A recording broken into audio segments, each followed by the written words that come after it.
What would you like to discuss with us this day? Okay,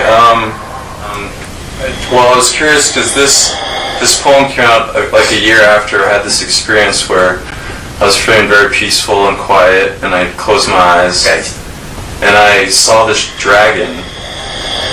His eyes were closed, and he was kind of bowed head, kind of in meditation, and he was like glowing light. Nice. And it seemed very powerful. Yes. And is that... The dragon is the archetypal symbol and projection of ancient wisdom, of ancient knowledge, of a deep-seated portion of your consciousness that understands why you have chosen to connect to physical reality to have a particular experience, and the wisdom that goes along with absorbing all these experiences to add to your overall soul growth. So you are giving yourself the archetypal reflection of that aspect of your consciousness to remind yourself why it is you chose to experience physical reality, to expand your awareness as a soul, as a being. Okay. Excellent. Okay, another question I have is... This is your first question. Remember, you made a statement. Okay, alright.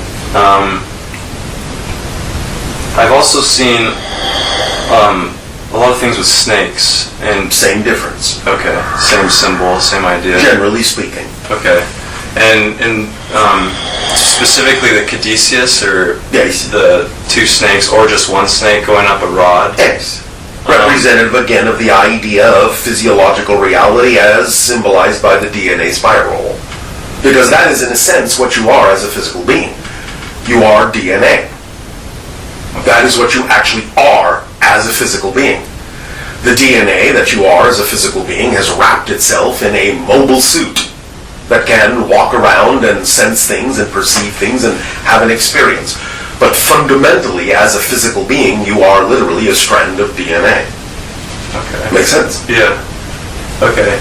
And I had this dream where I have a twin sister, and she was rising out of sand in the desert, and she was holding a big snake that was wrapped around her. Yes. And she rose up into this bright light into the sky.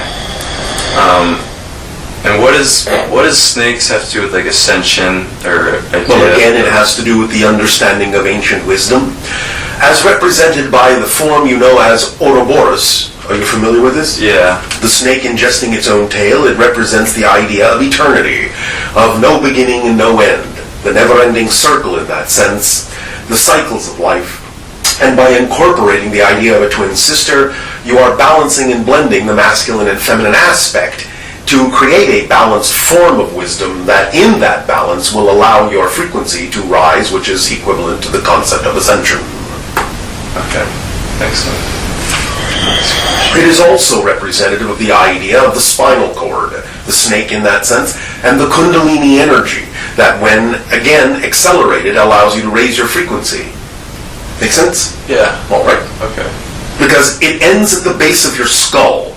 The base of your skull being the portion that you have in your infinite wisdom called the reptilian portion of your brain.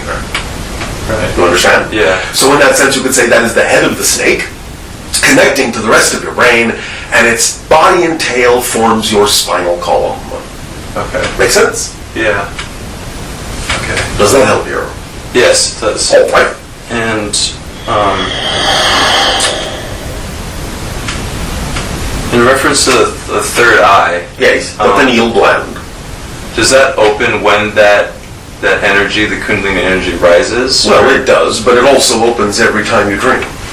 Remember that it produces the idea of the substance you call dimethyltryptamine, which is specifically engineered chemically to allow you at certain frequencies to tap into other dimensional awareness. This is why it is produced most often in your dream state, so that you can reconnect to higher spiritual realms. You can do this in your waking state as well, but it is simply that in its natural cycle, the pineal gland produces DMT most often when you are asleep at night. But the idea of accelerating that can be accelerated by raising your frequency and give you more opportunity to produce more DMT chemically, which will allow your body in its waking state to be more receptive and perceptive of higher dimensional frequencies and realms. Make sense? Yes, okay.